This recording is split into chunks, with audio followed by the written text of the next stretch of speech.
참민수님, 요즘 우리 배은하 신부님하고 최양호 토마스 신부님 따라가기 지금 하고 있는데, 신부님하고 대화를 나누면 나눌수록 정말 저도 몰랐던 거를 많이 알아가고 있습니다. 저뿐만 아니라 우리 다볼사이버 교우들도 우리 신앙 성조들이 괜히 순교하고 괜히 참수를 두려워하지 않고 그걸 기쁨으로 받아들이는 것에 대한 그 원인이 여기 다 나와 있어요. 그 삶의 모습들이. 그래서 우리 교우들 지금 코로나 시대라고 핑계길에 성당 안 간다, 신앙생활도 좀 게을리한다, 이래서는 우리 신앙 성조 앞에서는 얼굴을 들 수 없는 후손들이 될 것 같습니다. 신부님 세 번째 편지, 이거는 또 심양에서 소팔과자 위에 있다가 심양으로 또 내려오죠. 네. 심양에서 세 번째 편지 듣도록 하겠습니다. 세 번째 편지, 심양에서 1846년 12월 22일 예수 마리아 요셉 지극히 공경하고 경외하올 르그레 주와 신부님께 벌써 오래전부터 큰 희망을 품고 신부님의 회답을 고대하였습니다. 그러나 편지가 늦어지는 것에 대해서는 아무런 조바심 없이 조금도 이상하게 여기지는 않았습니다. 왜냐하면 이렇듯이 큰 염려와 자애로 아버지의 정을 저에게 베푸시는 신부님한테 편지까지 받는다는 것은 너무나 황송한 일이고, 또한 신부님께서는 언제나 지극히 많은 일로 너무도 바쁘시다는 것을 모르지 않기 때문입니다. 드디어 12월 21일에 신부님의 편지와 거룩한 유해를 받고 더할 수 없이 기뻤습니다. 지금까지도 저는 우리 포교지 밖에서 떠들고 있으니 저도 매우 답답하고 신부님의 마음도 괴로우실 것입니다. 저는 이제서야 겨우 저의 동포들한테로 가는 도중입니다. 인자하신 하느님 아버지께서 저로 하여금 저의 신부님들과 형제들을 반가이 만나 포옹할 수 있도록 허락하여 주시기를 빕니다. 우리가 무사히 조국에 입국했다는 소식을 신부님께 전한다면 이 소식을 듣고 반가워하실 신부님의 기쁨에 못지않게 저에게도 큰 기쁨이 될 것입니다. 그때에는 기뻐 용약하는 마음으로 더 자유롭고 더 자세하게 신부님께 편지를 올리겠습니다. 이제 발걸음은 가볍게 뛰어 달리고 있으나 얼굴은 무겁게 푹 스그러지고 있습니다. 대단히 불리한 역경과 극도의 빈곤과 허약으로 시달리고 있기 때문입니다. 그러나 하느님의 풍부한 자비심의 희망을 가지고 지극히 좋으신 하느님 아버지의 섭리에 저를 온전히 맡깁니다. 너희는 잡혀갔을 때 무슨 말을 어떻게 할까 하고 미리 걱정하지 말아라. 때가 오면 너희가 해야 할 말을 하느님께서 일러주실 것이다 라고 하신 우리 주 예수 그리스도의 말씀을 기억합니다. 여기서 말한다는 것은 비단 설교의 은사뿐만 아니라 우리에게 필요한 모든 것을 의미하는 줄로 합니다. 그러므로 저의 빈곤과 허약을 의식하고 있는 저는 매우 두렵고 겁이 납니다만 하느님께 바라는 희망으로 굳세어져서 방황하지 않으렵니다. 원컨대 지극히 강력하신 저 십자가의 능력이 저에게 힘을 응결시켜 주시어 제가 십자가에 못 박히신 예수님 외에는 다른 아무것도 배우게 하지 않게 하시기를 빕니다. 저의 이 소원을 신부님의 기도로 굳혀주시고 완성시켜 주시기를 청합니다. 고마우신 신부님을 통하여 신학교의 모든 신부님들과 특히 바랑 신부님께 깊은 인사와 감사와 순종을 드립니다. 공경할 사부님께 지극히 비천하고 미약하며 순종하는 아들 최 토마스가 엎드려 절합니다. 우리 최영업 신부님 두 번째, 세 번째 편지를 보면은 이미 순교를 갈망하는 내용이 나와요. 난 순교하고 싶다. 그렇죠. 묻어나는데 1844년 이게 5월이면은 신부님께서 신유박해를 이미 신유박해도 겪고 기해박해도 다 들었을 거라고요. 분명히. 기해박해 소식 들어서 아버지 어머니 순교 사실들하고 알고 있었으니까. 근데 신부님이 하여튼 제가 보기에는 여기서도 우리가 전 시간에 신부님하고 얘기했지만은 포교지 밖에 떠돌고 있으니 저도 매우 답답하고 신부님의 마음도 괴로울 거라고 그러거든요. 그러니까 이제 1846년이면은 조선 땅 떠난 지 딱 10년이야. 그렇죠. 10년을 떠돌아 다녔으니 만 10년이 된 거예요. 10년이면 강산도 변한다고 옛날에 그랬는데 16살짜리 26살짜리가 된 거지. 나는 이게 그렇게 저도 많이 떠돌아 다녀갖고 이 떠돌아 다닌다는 거의 의미가 저도 이제 비행기 타고 이제 뭐 외국 강의 갈 때 사실은 한 번은 아프리카 갔다가 남미 빙 강의를 한 적이 있었거든요. 근데 한국에서 떠나갖고 완전 지구를 한 바퀴 돌아서 돌아왔어요. 그런데 하늘에 떠 있었던 시간을 딱 해보니까 108시간 떠 있었더라고. 하늘에. 그러니까 5일을 하늘에 떠서 있었던 거. 5일을. 그러니까 이제 뭐 가면 교우들의 대우가 나는 너무너무 좋았지만은 그럼에도 불구하고 그 하늘에 떠 있는 5일의 시간이 굉장히 피곤하더라고요. 그렇죠. 근데 신부님은 10년을 떠돌고 포교지 밖에서 10년을 떠돌고 있으니 저도 매우 답답하다. 얼마나 들어가고 싶었겠어요. 이때 뭐 부제품까지 받았잖아요. 그리고 그렇지. 소품만 못 받은 거지. 김대건 신부님은 벌써 사제 소품까지 받고 조선 땅에 들어가서 벌써 이 46년에 순교하신 해야.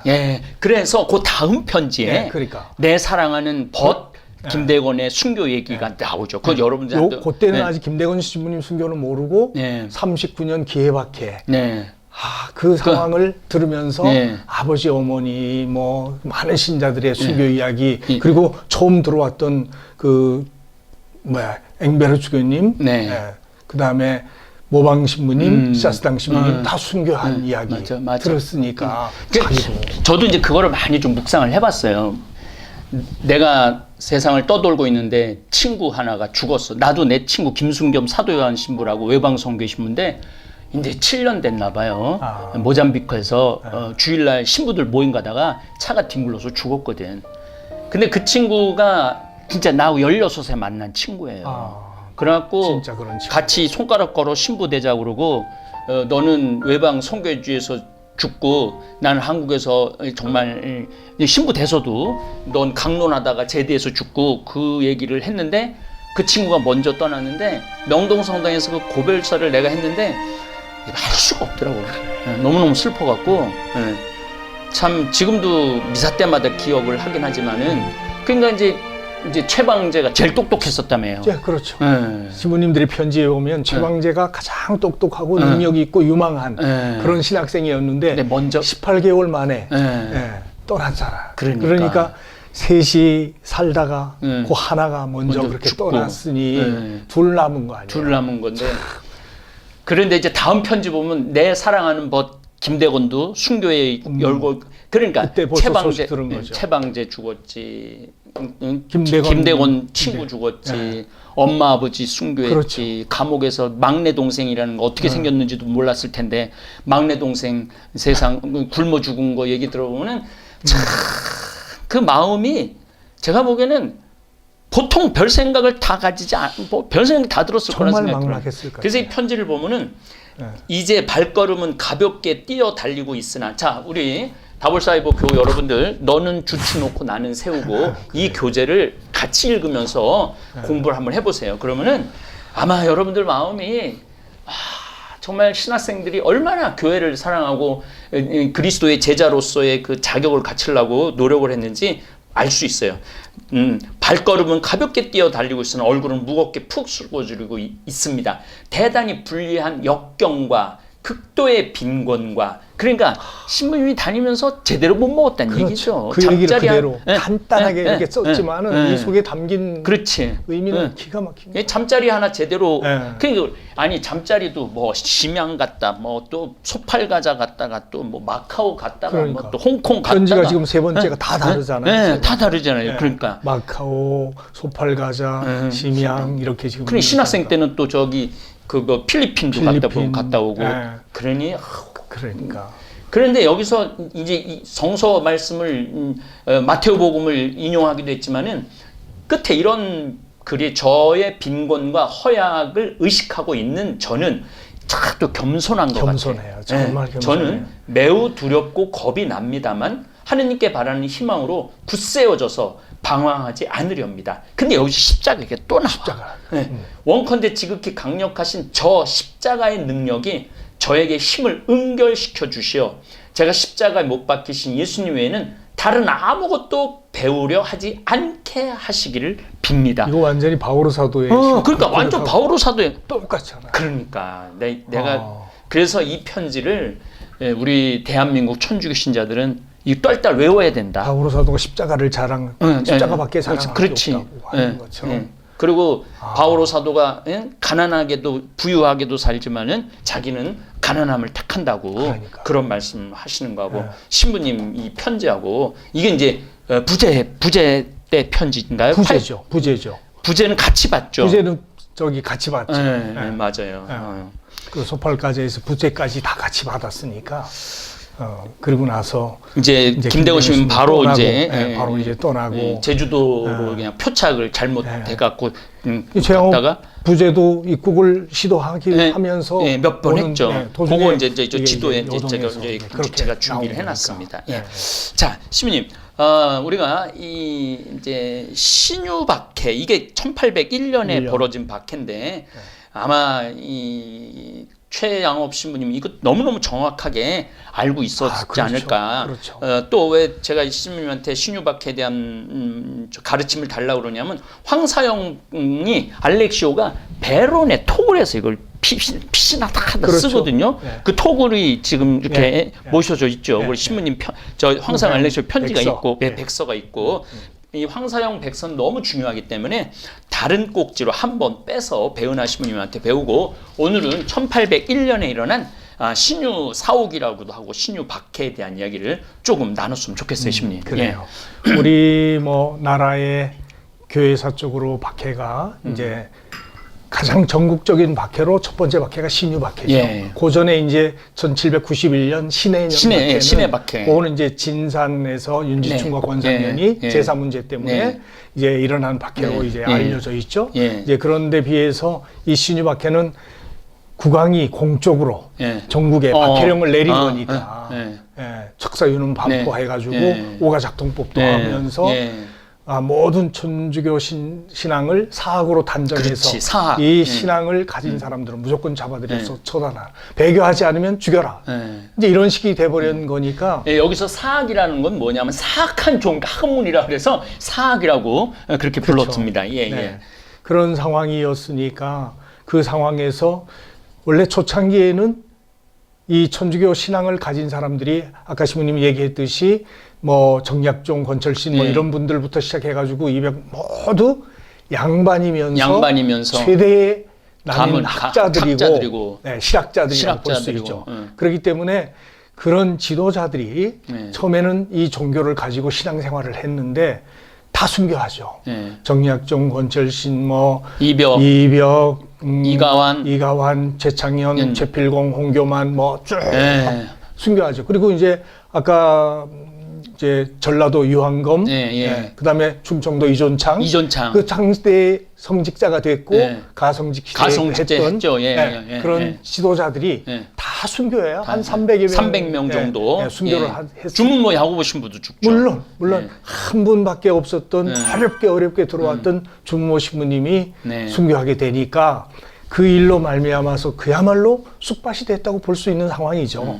이제 그런 상황에서 뭐 신자들이 이제 외교하는 사람도 있고 귀양 가는 사람도 있고 순교하는 사람도 있고 이렇게 해서 처참하게 부서진 그 상황 속에서 다시 이제 신앙은 뭐로 돌아갔다고 얘기를 하냐면 화롯불 속에 화롯불 같은 신앙이 됐다. 그러니까 전부 이 신앙이 어디로 이제 시골로 산골로 그리고 서민들한테 내려가 버리죠. 처음에는 수도 중심으로 해가지고 이렇게 이루어졌던 양반 중심이었다가 서민으로 그다음 시골로 퍼지게 되는 계기가 돼요. 그래서 이것도 하나님의 섭리가 아닐까 하는 생각이 드는데 우리나라의 천주교 신앙이 이렇게 빨리 퍼질 수 있었던 것은 이 박해 덕분이라고도 볼 수 있어요. 신유 박해 덕분에 다 그때 배론도 그때 다 도망오고 그렇죠. 뭐 우리나라의 그렇죠. 골짜기라는 골짜기는 다 가죠. 뭐 제가 있었던 풍수원도 마찬가지고 뭐 저기 충청도 지방도 다 피신해 가서 살던 지역이라고 볼 수 있죠. 그래서 그런 이제 신앙의 보금자리가 생겨난 이유를 보면은 박해 덕분이라는 걸 볼 수 있는데 사실 그 당시 박해를 일으키는 권력 가진 장본인들은 정순왕후가 수령 첨정을 이게 하면서 무슨 종교에 대한 잘못보다도 사실은 정치적인 이유 때문에 맞아요. 그렇죠. 그러니까 반대파를 시파벽파 싸움에서 그렇죠. 시파벽파 싸움에서 시파 난민들 몰아내기 위해서 그들이 가지고 있는 약점을 천주교가 뒤집어 씌운 거죠. 뒤집어 씌운 거죠. 그래서 이제 일어나는 박해라고 볼 수가 있으니까 그 신앙으로 인해서 굉장히 많은 순교자가 태어났고 우리가 지금 최양업 신부님의 무덤이 있는 이 배롱 같은 데는 바로 황사영이 숨어서 숨어 들어와가지고 그 백서를 쓰게 돼서 어쨌든 신앙의 자유를 얻어보려고 몸부림을 쳤지만 결국 그도 보내지도 못하고 붙잡혀가지고 붙들려가서 27살에 젊은 나이에 능지처참형을 받고 대역죄인이 된 거죠. 그럼 그만이 아니라 뭐 어머니는 거제도로 부인은 제주도로 어머니는 또 거제도로 가자마자 또 죽죠. 그렇죠. 그러니까 그런 아픔들. 저는 이 정조 임금이 죽은 게 천주교에 아주 심한 타격을 받았다고 생각을 해요. 그렇죠. 1800년에 정조가 죽잖아요. 최재공하고 영의정했던 최재공과 정조. 정조는 해외 문물을 받아들이려고 그렇게 노력을 하고 굉장히 인재를 아끼는 인재를 굉장히 아꼈고 다산을 정말로 많이 아꼈고 그렇죠. 경영을 너무너무 아꼈다. 그래서 천주교도 감싸고 돌아왔던 거죠. 그렇죠. 이제 헌종인가요? 그 다음에 헌종, 철종, 순종, 헌종, 철종 그렇게 해서 이제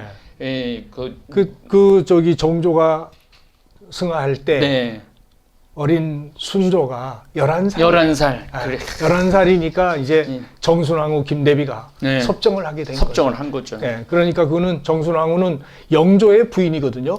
맞아. 그러니까. 그래갖고 정조가 아주 싫어했죠. 돌아섰죠. 그 드라마에서도 이산에서도 그렇죠. 그 아주 서로 그 긴장 관계가 그럼 아주 힘들죠. 그러니까 정조가 죽자마자 그냥 반대파인 그렇지. 그냥 남인들을 그냥 천주교를 뒤집어 씌워갖고 싹 그냥 그래서 뭐 제거를 한 거죠. 이후로는 이제 그 정순왕후의 오라버니 김구주가 이제 정조 때 유배를 가잖아요. 귀양을 가게 되니까 그렇죠. 보복을 하기 때문에 보복을 하기 위해서 남인들을 이제 치려고 하게 됐다고 얘기를 하는데 어쨌든 너무 정치적인 이유 때문에 종교가 그야말로 진리냐 거짓이냐를 따지지 않고 무조건 이것으로 씌워가지고 처단하게 된 것 보면 뭐 예수님에게 있어서 바리새인이나 율법학자들이 한 거나 다 다른 이게 또 사도세자하고도 연결이 되더라고요. 그렇죠. 사도세자 편든 편하고 맞아. 사도세자 죽이는 사람 반대하는 사람 찬성하고 찬성. 이게 천주교하고 연결이 돼갖고 그 싸움이 이어지는 거죠. 오가작통법이라는 게 나오는데 조선시대에는 5가구를 한 통으로 묶어서 서로 강도, 절도 같은 범법행위가 일어나는지 감시하고 규제하는 치안 유지법이었어요. 그 방법을 천주교도 색출하는데 5집끼리 묶어갖고 천주교 신자가 나오면 5집 다 화를 공동 책임을 지는. 그래갖고 그러니까 서로 감시하게 만드는 거죠. 발을 못 붙이게. 그래갖고 천주교 신자가 있으면 막 알고 있으면 막 때리고 막 대놓고 욕하고 그러니까 못 붙이고 살 곳이 없었던 거지. 이 땅에는 없었다고. 그러니까 사람들 사이에서 못 붙일 수가 없었으니까 배롱 같은 산골짜기로 들어가서 어디든지 사람 눈을 피해 다녀야 됐다는 거죠. 맞아요. 그러면서도 신앙을 지킨다는 게 참 놀라워요. 그러니까 지금 이제 200년을 이제 한 50년을 이어온 거잖아요. 그렇죠. 그래서 저는 제가 이제 성주순례를 많이 다니고 예수님을 이제 만나 뵙고 그 예수님의 제자의 제자. 그리고 이제 서품식 때 이렇게 느끼는 게 저게 2000년을 내려왔구나. 맞아요. 그런 생각을 하면은 제가 이렇게 선배 신부님들을 보면은 특별히 이제 은퇴 사제들을 보면은 아주 나름대로 극진하게 대하려고 그래요. 왜냐하면 교회 증거자거든요. 네, 그분들이 교회 증거자고 네. 후배인 그분들을 극진히 모시는 거는 곧 예수님을 극진히 모시는 거라고 생각을 많이 해요. 그래서 저는 이렇게 은퇴 사제들을 이렇게 보면은 참 존경스럽더라고요. 예. 자, 그 주문모 신부님이 한때 피신했다가 네. 스스로 임금 의공부에 나타나죠. 나 천주교 신부라고. 네. 그래서 군문 교수를 네. 당하게 되시죠. 그렇죠. 예, 그 전모 신부님도 참 훌륭하신 분이에요. 예. 정말 조선 땅에 천주교회가 전래되고 예. 10여 년 만에 이제 사제가 처음 들어오는 거 아니에요. 1784년에 이제 시작된 교회라고 볼 수가 있는데 네. 1794년 말 95년 초 요때 이제 조선 땅에 첫 발을 내딛었으니까. 예. 그렇죠. 예, 중국인 신부님이지만 사제가 들어와서 그 신부님을 뭐 모시기 위해서 신자들이 강완숙 골롬바. 그렇죠. 예. 그 성인의 이야기 생각하면 정말 그것도 소름 돋아요. 맞아요. 자기 집에 감춰놓고 그 6년을 신부님을 보호해. 자, 여러분들 이거 이제 잠깐 좀 짚고 넘어가야 되는데 주문모 야고보 신부님을 6년 동안 보호한 분이 강완숙 골롬바입니다. 그리고 여기서 천주교 모임을 가져요.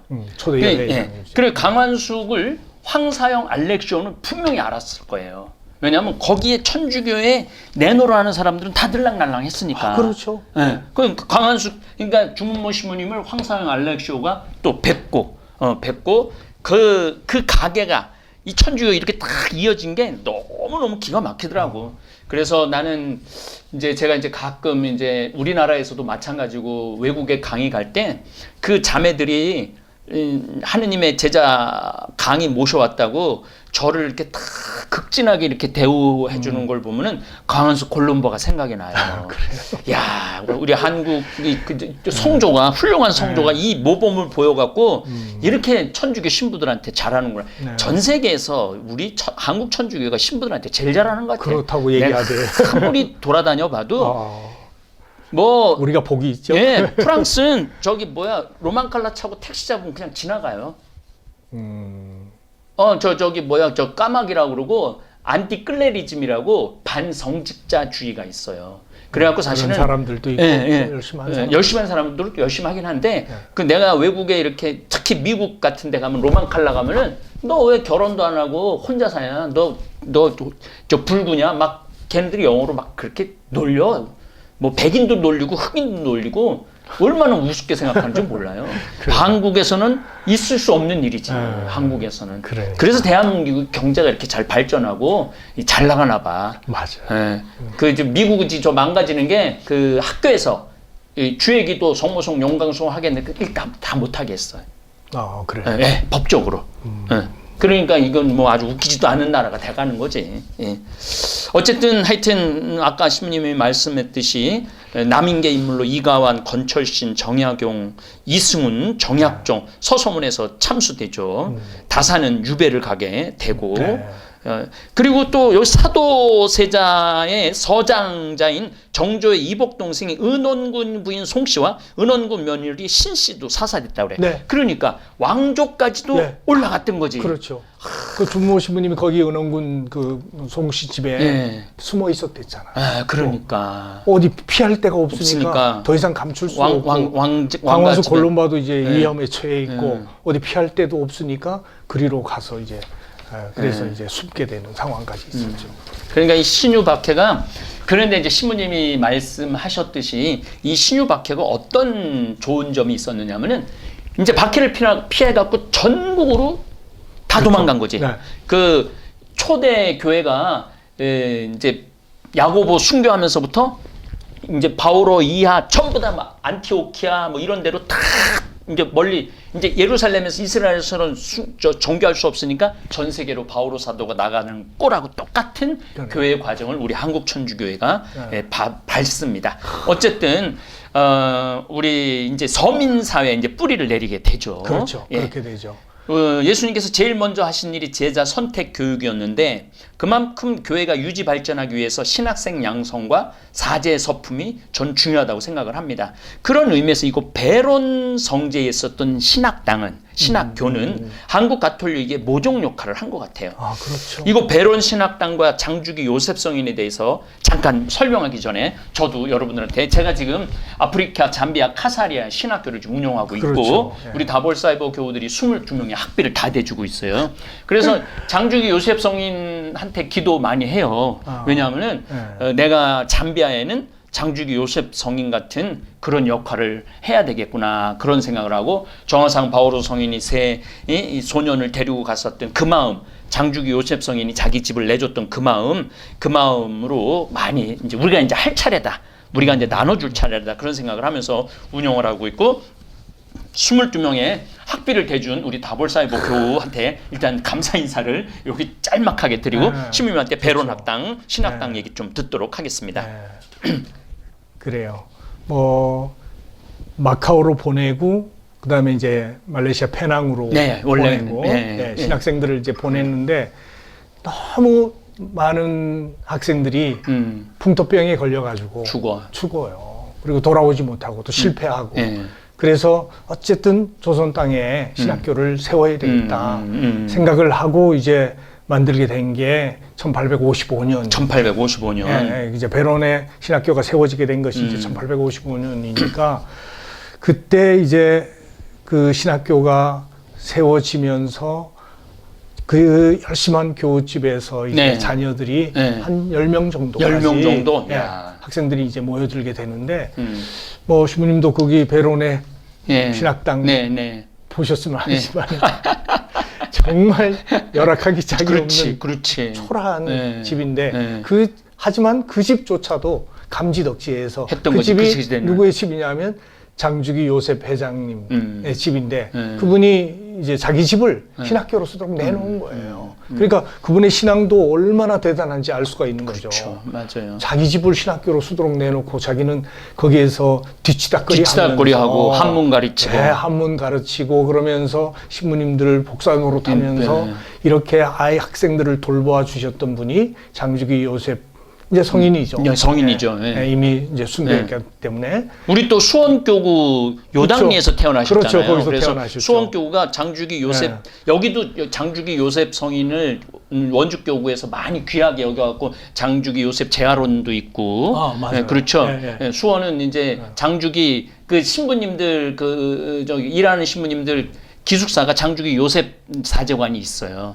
그리고 또 이제 요당리에 이제 성지도 예쁘게 꾸며놓고.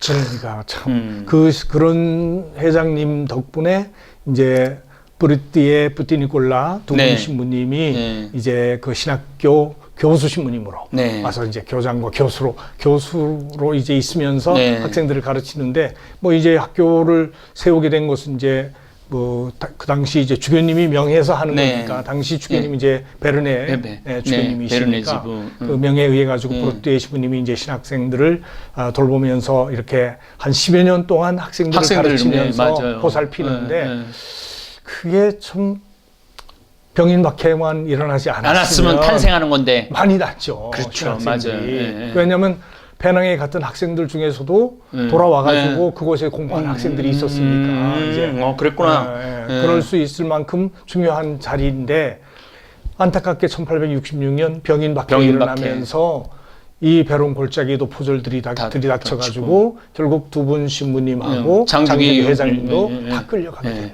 상황이죠. 그 모방 신부님이 입국하자마자 장주기 요셉 회장으로 20년 동안 굉장히 신앙이 투철했던 그러니까 신앙이 보통 그러니까 정확하게 알았던 거지. 그렇죠. 한국 교회가 필요한 게 뭔지를 장주기 요셉 성인이 그래서 당신 집을 내놓고 자기는 허드렛 일도 하고 또 한문도 가르치니까 한문도 가르치고 그렇게 했죠. 그 방이 두 칸밖에 없거든요. 그래서 학생들이 한 10명 정도 되고 두 분 신분이 거기 살았는데 그 회장님은 도대체 또 어디가 살았을까 그런 생각이 들더라고. 그래서 그 자리가 묘하게도 1801년 황사형 백서가 쓰여진 그 자리예요. 그 자리예요. 그 자리야. 그러니까 이게 참 기적 같은 일이에요. 그야말로 사학의 원흉이 살았던 아주 흉악스러운 곳인데 예. 어떻게 세월이 지나가지고 다시 그 자리가 한국 교회의 요람인 첫 번째 신학교가 생겨나는 그렇지. 그곳이 됐는지 예. 이건 정말 하느님의 섭리하는 거 설명할 수가 없다 생각이 들 만큼. 예. 그리고 또 최영업 시무님이 거울리 모시잖아요. 그렇죠. 그거는 뭐 말할 것도 없고 그 신학교가 있으니까 당연히 이제 최양업 시무님을 그 모시고 와서 뒷산에다가 안장하게 되지만은 그 1801년에 신유박해 때 그렇게 끔찍한 일이 있었는데 그 55년 후에 그 자리에 또 장주기 요셉 회장이 거기 들어와 산 것도 그리고 1845년에 친척들이 막 성화를 팼대는 거야. 그렇죠. 너 천주교 배교하라고. 너 이게 집안에 한 사람이 있으면 그 가문이 다 완전 멸문지화를 입으니까. 멸문지화. 예. 풍미박살이 그렇죠. 나니까. 풍미박살 나니까. 예, 그런 상황이니까.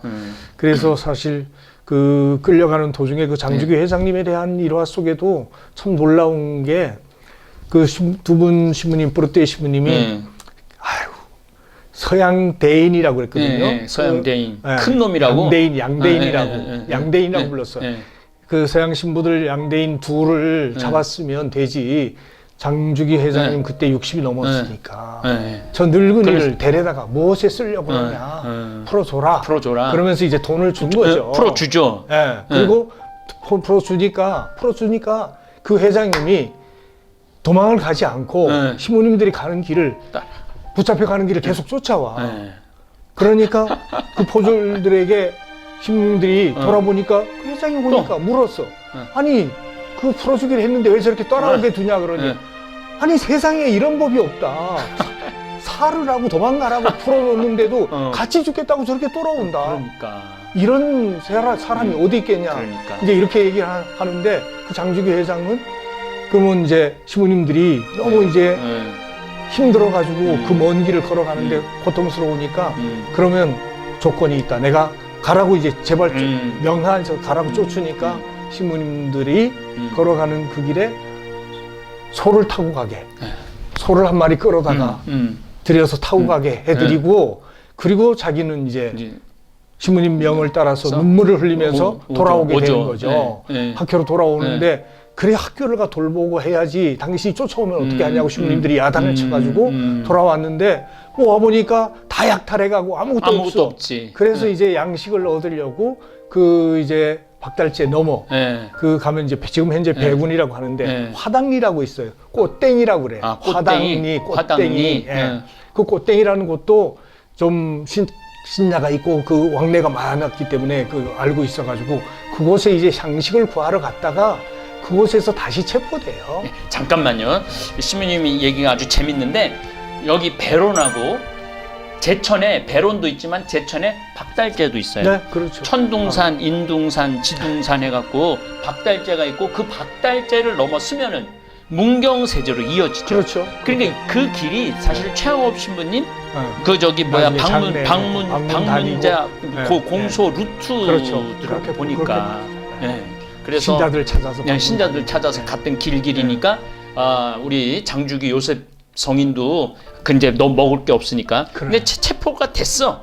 체포가 됐는데도 이 울지 않고 두려워하지 않고 너무 기뻤다고. 싱글벙글. 왜냐면 시부님들 끌려가서 너무 마음으로 괴로워서 나도 죽어야 되는데 같이 순교해야 되는데 나만 살아서 뭐하냐. 그리고 자기만 살았다는 게 또 죄책감처럼 느껴졌다. 맞아요. 그래서 어떻게 하든지 자기도 순교하기를 간절히 염원하면서 이제 바라고 있었는데 거기서 체포되니까 붙잡아다 이 사람이 진짜 신학당 주인이냐. 자기 신학당 주인이라고 다른 사람 같으면 감추고 그럴 텐데 내가 신학당 주인이다. 왜냐하면 그분을 또 살리려고 한 이유 중에 하나가 거기서 가까운 학산이라고 묘제라고 있는데 그곳에 남종삼 성인에 갇힌 남상교가 거기서 살았댔거든. 그래서 이제 그분이 굉장한 벼슬을 가지고 있어요. 예. 남동삼 정삼품이니까. 그렇죠, 그렇죠. 그렇기 때문에 그분의 이야기를 하게 되면 이것을 갖다가 그 지역 관원들은 함부로 대할 수가 없었던 거거든요, 사실은. 맞아요. 그런 이유 때문에 신학당 주인이었던 그 장주기 성인에 대해서 가급적이면 선처를 해서 하려고 했던 부분이에요. 사실 그런데 아니 자기가 우기니까 이걸 어떻게 할 수가 있냐고. 나는 천주교 신자요. 나는 천주교 신자고 내가 신학당 주인이고 그렇다고 하는 것을 얘기하니까 그래서 그 사람이 진짜 서양 학문, 서양 신부들을 감춰두고 두둔했던 서양 신부들을 두둔한 그 주인이 맞으면 서울로 보내고 그렇지 않으면 매질해가지고 내보내라. 방면해라 맞아. 했던 거거든요. 근데 뭐 굳이 우기니까 결국 다시 앞서. 이제 그 1866년 3월 24일 사형 집표 선고를 받았는데 마침 그때 왕비가 해산할 달이라고. 그렇죠. 네. 해산 때문에 또 서울에서 못하죠. 갈매못까지 저 보령 갈매못까지. 보령 갈매못까지. 그 난주라는 소설을 읽어보면은 그 가는 길도 고통의 길이야. 그렇죠. 묶어놓고 그냥 밥도 제대로 안 먹이고 가는 길에 또 군중들은 나와서 돌 던지고 침 뱉고 욕하고 뭐 말로 표현할 수 없고. 그래서 64살의 나이로 그렇게 순교를 하십니다. 다음 시간에 또 이어서 이야기 나누도록 하겠습니다. 감사합니다.